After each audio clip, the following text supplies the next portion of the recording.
受疫情影响，各县市有办跨年的拢紧张假，但市政府嘛有关规格，宣布5大防疫措施，包括一定要对管制口进出会场。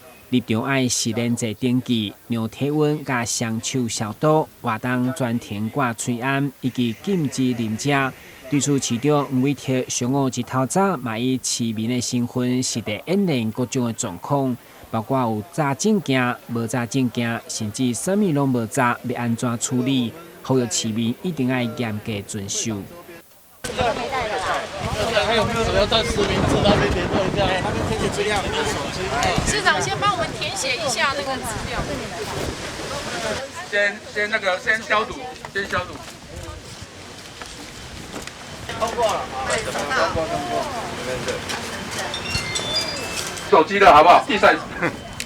都能够很顺利的让人潮这个进入会场，然后进入会场之后，我们还有专人来做人潮疏导，就是说避免拥挤人并肩挤在一起然后如果我们也有专人在现场巡查，如果他把口罩拿下来的话，或是拿下来在饮食的话，我们会请说你请停止，请把口罩戴上来，要不然的话他还是不听，还是依然故我话。因为我们一组人大概是有4个到5个人，都请他离开现场。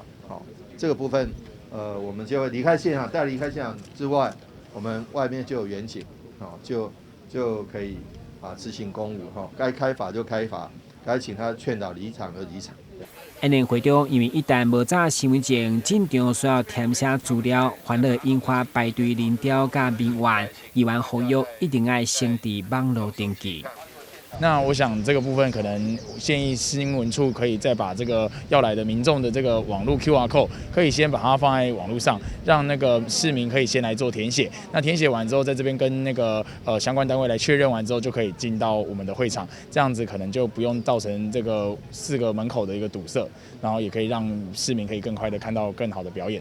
市府强调，民众进场以后，卖加强巡视，才有脱掉喙安，或者是啉食接受口渴唔听，得直接带离开现场处以罚款。需要求市民一定要全力配合。